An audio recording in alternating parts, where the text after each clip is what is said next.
चलो, आज का हमारा टॉपिक रहेगा रेस्पिरेशन। क्या है? रेस्पिरेशन का। Respiration, it is the oxidation of food material into the cells and release energy for various life process। इसमें होता क्या है कि जो फूड मटेरियल होता है उसका ऑक्सीडेशन होता है, और हम जानते हैं कि ऑक्सीडेशन का मीन्स क्या है। ऑक्सीडेशन मीन्स जो हमने फर्स्ट चैप्टर में किया था कि ऑक्सीडेशन मीन्स है जी ऑक्सीजन मॉलिक्यूल का ऐड, ऑक्सीजन का ऐड होना, उसको बोलते हैं ना ऑक्सीडेशन रिएक्शन। ठीक है, तो ऑक्सीजन का ऐड होना क्या किसके अंदर? फूड मटेरियल के अंदर, यानी कि food material C6H12O6 plus O2, और इससे जो एनर्जी रिलीज होती है, इससे क्या होती है? Energy release. ठीक है, और वो एनर्जी किस में यूज की जाती है?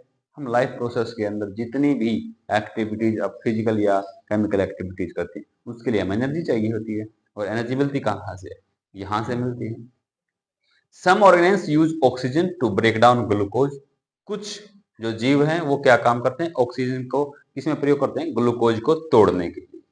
एंड CO2 एंड वाटर, और इससे मिलेगा क्या? इससे प्रोडक्ट मिलेंगे CO2 प्लस H2O और प्लस एनर्जी। ग्लूकोज का ब्रेकडाउन, ये ऑक्सीजन इस ग्लूकोज को तोड़ देगी और किसमें एनर्जी निकालेगी? प्लस CO2 और प्लस H2O।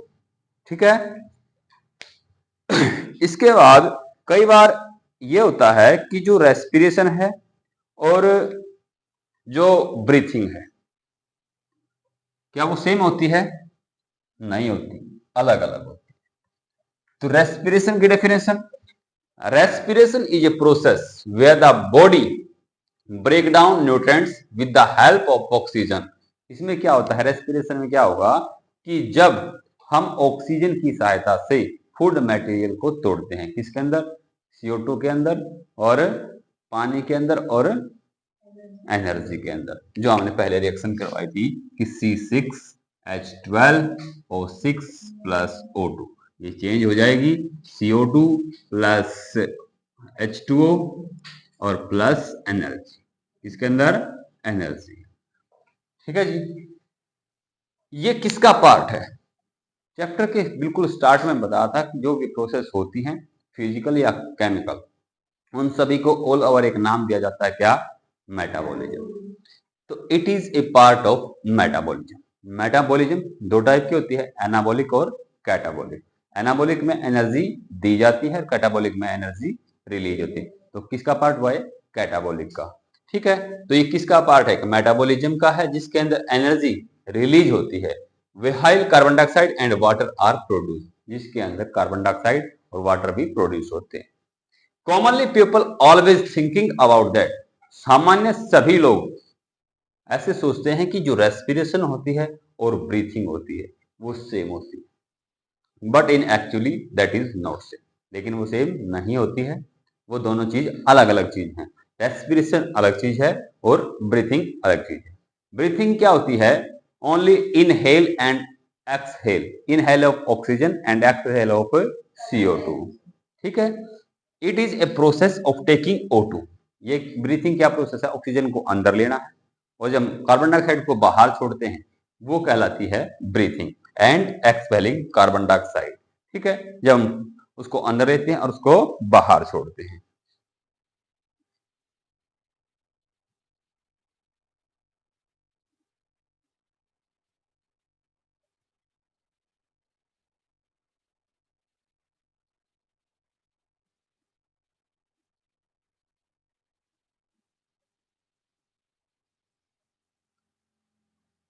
हाँ जी, difference between respiration and breathing. अब इसके अंदर हम बताएंगे अंतर कि रेस्पिरेशन क्या होती है और ब्रीथिंग क्या होती है। जो ब्रीथिंग है वो एक फिजिकल प्रोसेस है। क्या है? वो एक फिजिकल प्रोसेस है कि केवल हम ऑक्सीजन को अंदर लेते हैं और बाहर छोड़ते हैं। लेकिन ये क्या है? एक केमिकल प्रोसेस है जिसके अंदर ग्लूकोज का ब्रेकडाउन किया जाता है, किसके अंदर? कार्बन डाइऑक्साइड, वाटर और एनर्जी के अंदर। It is two step process. इसके अंदर दो स्टेप प्रोसेस होते हैं। एक स्टेप में हम अंदर लेते हैं ऑक्सीजन, दूसरा स्टेप हम बाहर छोड़ते हैं। ये क्या है? ये केवल वन स्टेप प्रोसेस है। इसमें केवल ग्लूकोज ऑक्सीजन के साथ अभिक्रिया करता है, सेकंड स्टेप नहीं है। Third, it is voluntary. Voluntary का मतलब है ये हमारे हाथ में है, हम इसको कंट्रोल कर सकते हैं। आप सांस लेना रोक सकते हैं कुछ मिनट के लिए, ठीक है, लेकिन इट इज इनवॉलेंट्री, लेकिन ये हमारे हाथ में नहीं है, क्योंकि जो अंदर केमिकल प्रोसेस चल रही है ग्लूकोज का ब्रेकडाउन और ऑक्सीजन के साथ, उसको आपने पता ही नहीं है। आपको जहां एनर्जी चाहिए ऑक्सीजन, वहां उसके साथ अभिक्रिया करके आपको एनर्जी प्रोवाइड करेगी, तो आप उसको रोक ही नहीं सकते। ये हमारे हाथ में नहीं है। हाँ, सांस हम कुछ देर तक रोक सकते हैं, ये वॉलेंट्री फंक्शन है। It is not an active process and no conversion of energy. ये एक्टिव प्रोसेस नहीं है, इसके अंदर कोई एनर्जी का लेन देन नहीं होता है, ना इसके अंदर एनर्जी दी जाती है ना एनर्जी ली जाती है। लेकिन यह क्या है? यह इट इज मेटाबॉलिक प्रोसेस। क्या है? मेटाबॉलिक। इसके अंदर एनर्जी रिलीज होती है। क्या होती है? एनर्जी रिलीज होती है। अब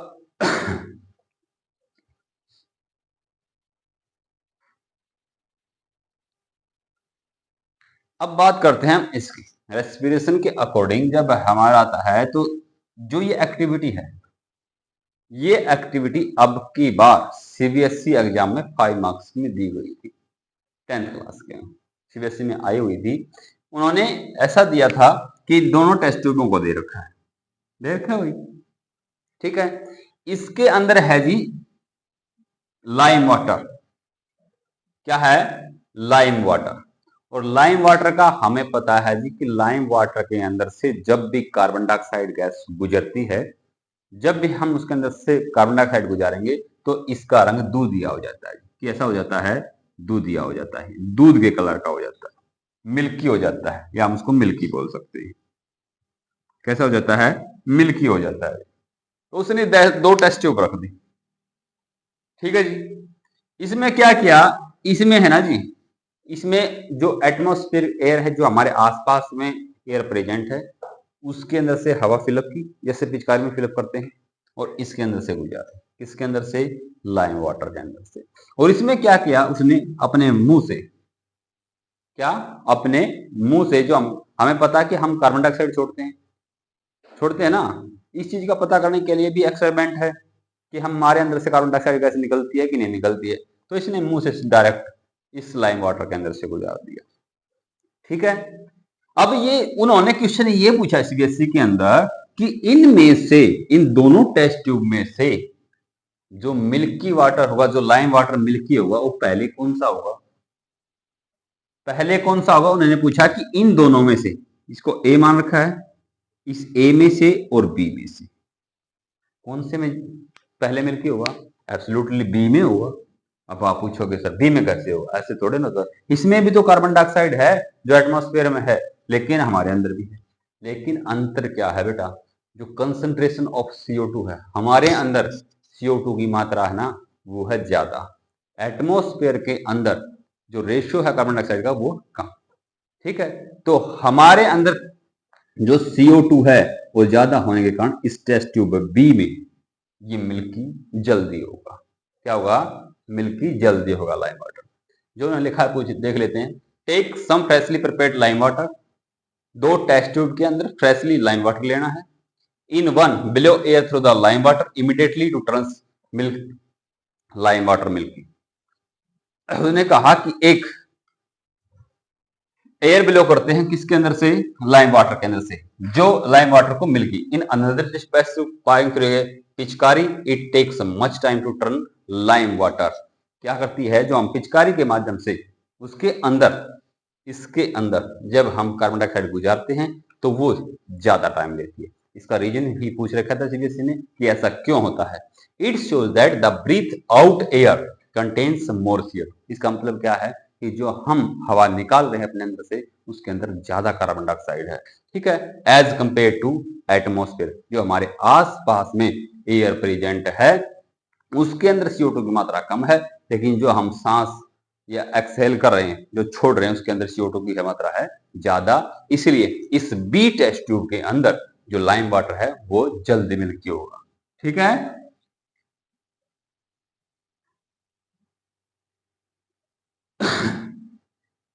दूसरा एक्सपेरिमेंट वही, experiment to prove release of CO2 during respiration in yeast. Yeast के अंदर जब रेस्पिरेशन होता है तो वहां भी CO2 ही रिलीज होती है। क्या करेंगे कि कोई भी फ्रूट जूस ले लो या शुगर सॉल्यूशन ले लो, शुगर का सॉल्यूशन बनाओ या कोई फ्रूट जूस ले लो एक टेस्ट ट्यूब के अंदर, ठीक है, उसके अंदर डालेंगे जी कुछ यीस्ट, ठीक है, यीस्ट पाउडर मार्केट में मिल जाता है, उसके अंदर वो यीस्ट डाल दो ठीक है जी। इस मिक्सचर को ऊपर लगा दो एक कॉर्क और इसके अंदर से, ताकि एक जो प्रखनली है टेस्ट ट्यूब है ये वाली डिलीवरी ट्यूब लग सके, नहीं तो इसके अंदर से जो CO2 बनेगी वो बाहर एटमॉस्फेयर में चली जाएगी और हमें पता नहीं लगेगा। इसलिए हमें कॉर्क लगा के और कॉर्क के लिए एक डिलीवरी ट्यूब, वो कौन से में, अलग से लाइम वाटर, क्योंकि लाइम वाटर ही प्रेजेंस को बता सकता है CO2 की। जैसे ही ये मिल्की होगा तो पता लग जाएगा इसके अंदर CO2 है या नहीं, ठीक है fit the cork with a bent glass tube, dip it and a test tube containing freshly prepared lime water. एक बेंट ट्यूब इसके अंदर लगाएंगे और बेंट ट्यूब टेस्ट ट्यूब के अंदर लगाने के बाद उसको लगाएंगे किसके अंदर, लाइम वाटर के अंदर। Air taken out throughout the tube makes lime water milky. जैसे इसके अंदर से हवा निकलेगी ये लाइम वाटर को मिल्की कर देगी। It is due to the production of CO2 is the mixture of yeast. क्योंकि जो यहाँ शुगर सॉल्यूशन का मिक्सचर है या फ्रूट जूस का, उसके अंदर यीस्ट ने अभिक्रिया की, रिएक्शन करी और CO2 प्रोड्यूस हुआ, ठीक है। अब CO2 प्रोड्यूस हुई तो लाइम वाटर मिल्की हुआ, hence fermentation occurs, hence fermentation occurs. और इस सारी प्रोसेस को, जो प्रोडक्शन ऑफ CO2 है, इस रिएक्शन के बाद जो CO2 बनी, इस पूरी प्रोसेस को क्या बोलते हैं, फर्मेंटेशन। क्या बोलते हैं, फर्मेंटेशन बोलते हैं। यहां तक डाउट हो कोई, रिपीट करवाऊं, ठीक है।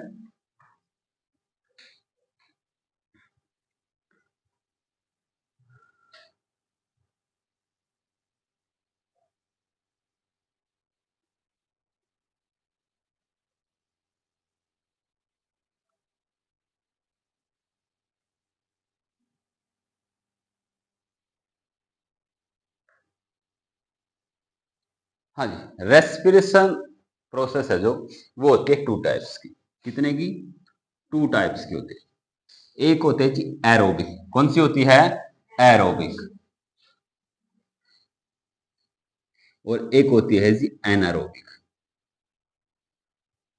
एक होती है एनारोबिक। 2 टाइप की होती है।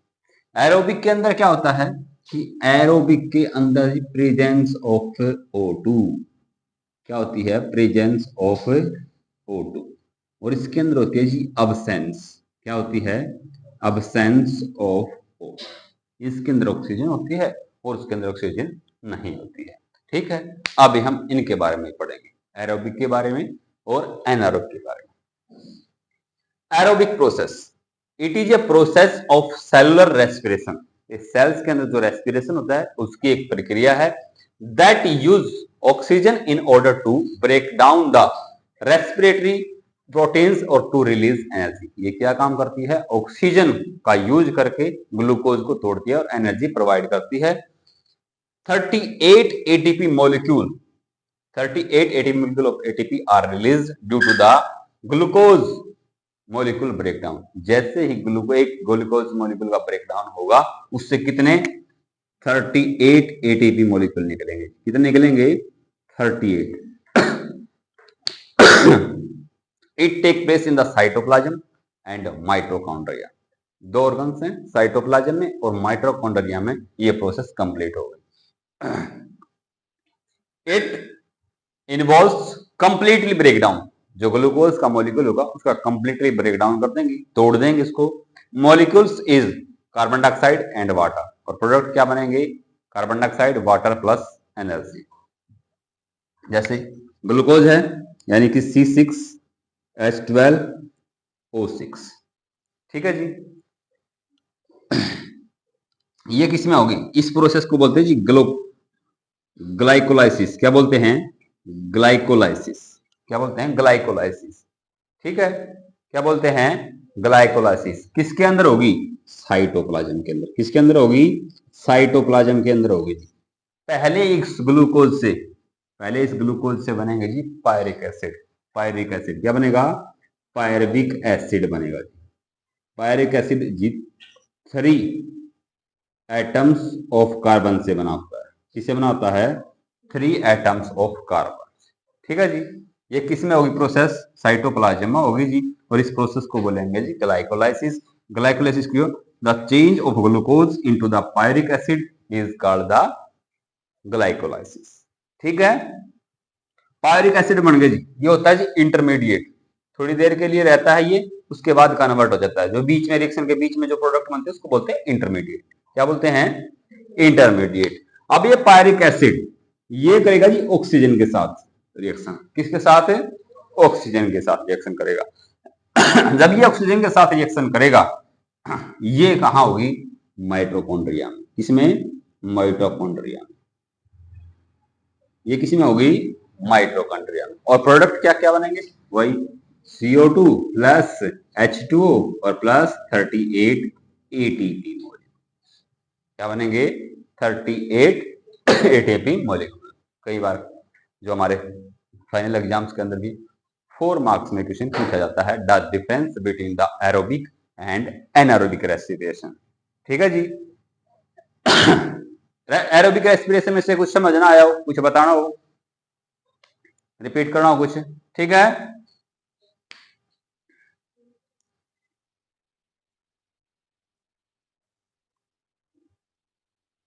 ये दिखाई नहीं दिया था।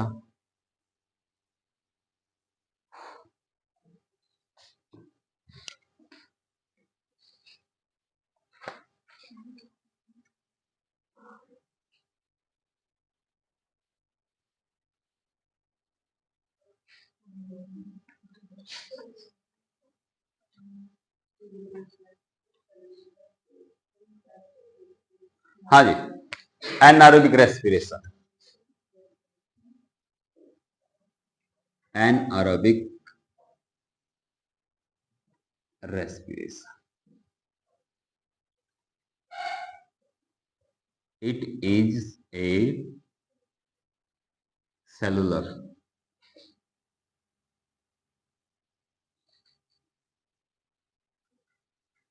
respiration process। ठीक है। in which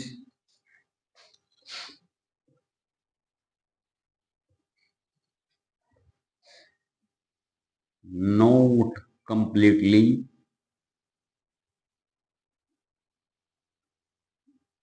breakdown of glucose molecule in the absence of O2। इसमें पार्शियल डाइजेशन, पार्शियल ब्रेकडाउन किया जाता है। किसका? ग्लूकोज का। किसकी एब्सेंस में? O2 की एब्सेंस में। ठीक है जी। इसमें जो सारी प्रोसेस है इसमें होती है जी साइटोप्लाज्म। किसमें होती है? साइटोप्लाज्म में। माइटोकॉन्ड्रिया इन्वॉल्व नहीं होता जी। क्या नहीं होता? माइटोकॉन्ड्रिया इन्वॉल्व नहीं होता इस प्रोसेस में। ठीक है। उसमें क्या था? 38 ATP मॉलिक्यूल्स बन रहे थे। इसके अंदर प्रोडक्ट क्या होंगे? 2 ATP molecules, 2 ATP molecule of energy and formation of lactic acid, formation of lactic acid। ठीक है जी। आया समझ में? एरोबिक की बात करते हैं। एरोबिक में हमने क्या कहा? जो सेलुलर प्रोसेस है जिसके अंदर कंप्लीटली ब्रेकडाउन हो जाता है ग्लूकोज का। इसके अंदर नहीं होता है जी कंप्लीटली, इसके अंदर पार्शियल ब्रेकडाउन होता है। ठीक है। फिर उसके अंदर क्या था जी? ऑक्सीजन की प्रेजेंस में होता था। ठीक है। इसके अंदर प्रेजेंस ऑफ ऑक्सीजन नहीं रहेगी। ठीक है। इसके अंदर रहेगा अब्सेंस ऑफ ऑक्सीजन। क्या रहेगा? अब्सेंस। वो साइटोप्लाज्म और माइटोकॉन्ड्रिया में होती थी। ठीक है। जो इंटरमीडिएट बनता था साइटोप्लाज्म में बनता था पायरिक एसिड। ठीक है। लेकिन इसके अंदर माइटोकॉन्ड्रिया इन्वॉल्व नहीं होगा। इसमें दोनों प्रोसेस किसके अंदर होंगी?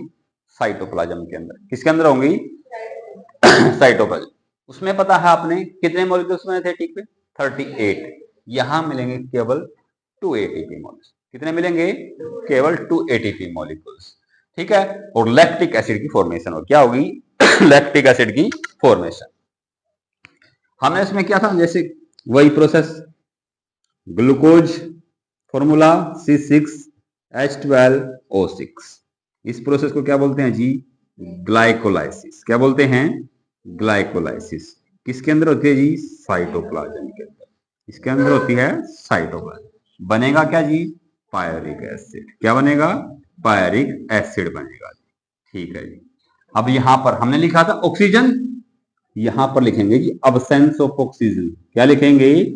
Absence of oxygen. ऑक्सीजन नहीं होगा जी, ऑक्सीजन नहीं है। ये प्रोसेस भी होगी जी साइटोप्लाज्म के अंदर। किसके अंदर होगी जी? साइटोप्लाज्म के अंदर। बनेगा क्या? लैक्टिक एसिड जी। Lactic acid plus 2 ATP molecules. क्या बनेंगे? 2 एटीपी मॉलिक्यूल्स। क्या बनेंगे? 2 एटीपी मॉलिक्यूल्स। ठीक है, वहां कितने थे? 38 और यहां कितने हैं? 20। ठीक है, एनी डाउट? लैक्टिक एसिड की फॉर्मेशन है जो अब्सेंस ऑफ ऑक्सीजन में बनती है। वहां पर क्या बन रही थी? CO2। ठीक है, बन रही थी। बने तो यहां पे भी CO2। ठीक है, इसमें क्या होगा, जैसे हम बताता हूं मैं, उसके अंदर डायग्राम है अपने अंदर।